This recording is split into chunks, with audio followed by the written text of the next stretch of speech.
While most strategies out there are extremely complicated and difficult to understand, I am going to be sharing with you a very powerful yet simple strategy to help you become a consistently profitable trader. Most traders struggle because they are unable to focus and master a single trading strategy. So in this video, you will learn a single setup known as the high tide flag pattern. Now, I'm really excited to share this strategy with you because after I discovered this strategy in William O'Neill's book, How to Make Money in Stocks, I implemented it in my trading plan and it has produced great results ever since then. In this video, we would discuss what the high tide flag pattern is, the entry, the exit criteria, as well as other confluences to help you get better results. We would also go over 2 case studies of trades that I've taken using this strategy. So let's dive straight into it. So what is the high tide flag pattern? Now this is a chart pattern that occurs in strong bullish trends, and I prefer to apply this pattern to higher time frame charts like the daily time frame. It all begins with a bullish impulsive move up.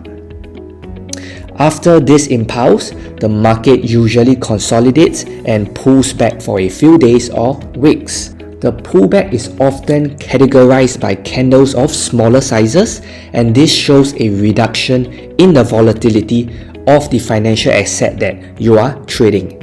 In this case, it's Forex, it's a currency pair. Now, to confirm a trend continuation, you have to wait for a bullish breakout. This occurs when the next daily candle breaks out of the consolidation range and closes above it, with a strong impulse showing a significant price displacement. This indicates that buyers are entering the market and the bullish trend would most likely continue. Now that you understand how this strategy presents itself, let's discuss the entry and exit criteria as well as the confluence. Well, based on my experience with this strategy, it's best to enter a buy after the close of the bullish day. Ideally, you want to see a big bullish bar. This indicates strength and momentum in the move.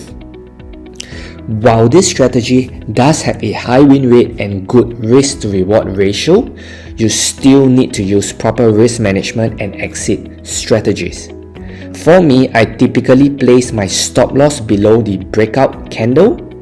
This is a conservative and efficient stop loss placement, because if the trend is likely to continue, then the market is less likely to violate the open price of the breakout candle. The trade management parameters are very simple as well. You can take partial profits at reasonable price levels such as support and resistance levels, or whenever the market moves in your favor by a certain percentage. Now, if you see that the market stalls and consolidates after your entry, then you may consider prematurely closing the trade. Ultimately, the decision to hold or close the trade is entirely up to you. It depends on your trading rules and psychological resilience. If you are totally fine with leaving the trade open and holding throughout the market's consolidation, then that's fine.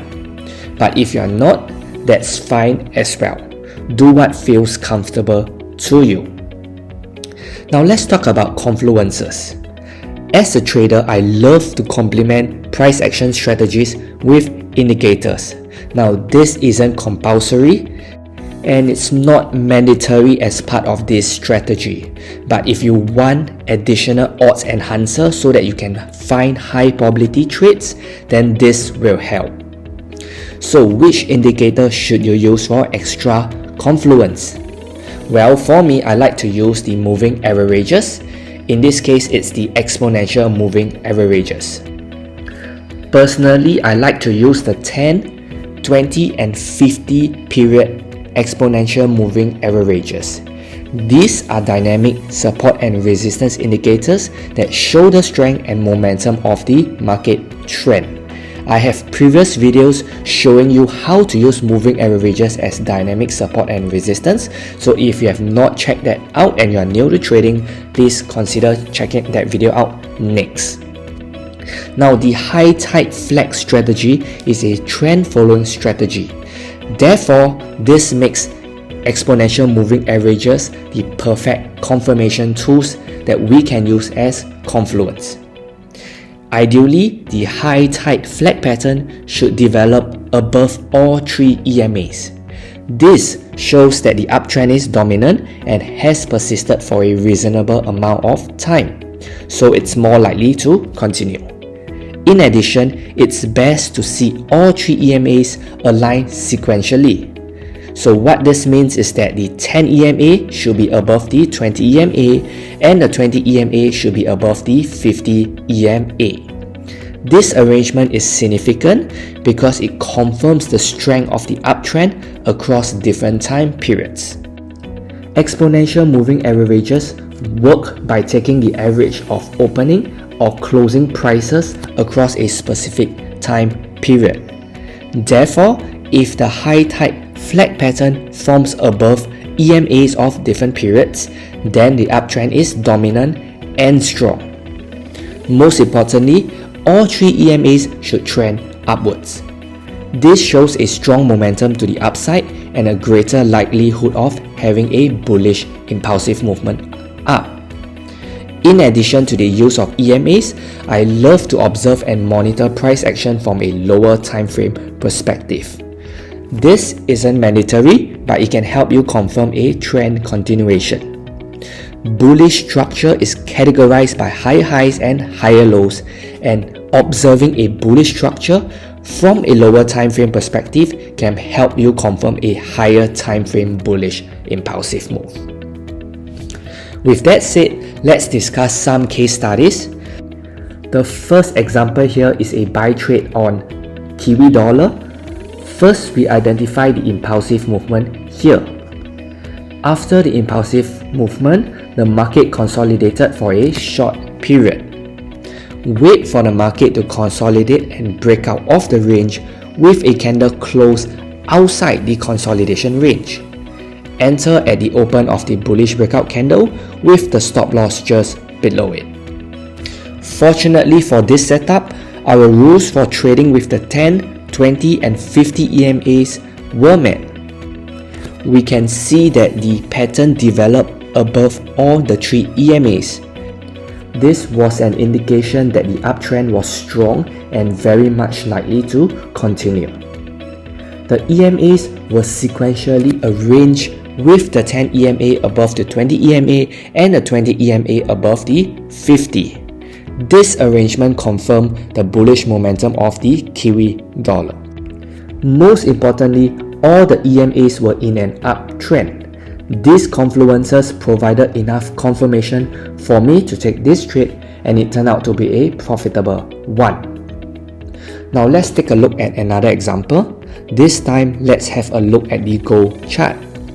Can you spot the impulse followed by the high tide flag pattern? Well, here it is. Notice that the size of the candles were larger during the bullish impulsive move. This shows the presence of buyers and a willingness of the gold market to trade higher. Large candles show greater volume and momentum, so always take note of that. The profit taking during the consolidation phase causes a shallow retracement. As you can see on the chart, the price created a nice impulsive move prior to the retracement. The retracement created a flag pattern which is categorized by prolonged consolidation. I'm sure you are curious as to how I was able to capitalize on this chart pattern. Well, the best way to apply this strategy correctly is to trade the patterns with understanding and confluence. I waited for the market to consolidate and provide a breakout candle that would break above the EMAs and the consolidation range. Now this is extremely important because new traders often get caught up in fake breakouts, and this leads to a lot of confusion and uncertainty. You have to wait patiently and observe a clean break and close of the candle to give you an entry trigger. I entered just at the open of the candle that broke the 10 and 20 EMAs aggressively. You also need to understand that setting targets is just as important as other parts of your trading plan. While trading with this strategy, I love to set targets by a method that I call impulse swing projection. This simply means that the impulse prior to the consolidation can be used to estimate the impulse after the market breaks out of consolidation. This trading strategy has a high win rate and good risk to reward ratio. It's a very simple approach to trading that you can begin to practice and backtest today. Finally, ensure that you use proper risk management and choose high probability setups. Remember, it's all about quality over quantity. I hope you enjoyed this video and don't forget to like and subscribe. If you have any questions, feel free to post them in the comments section down below. Thanks for watching and I'll see you in my next video.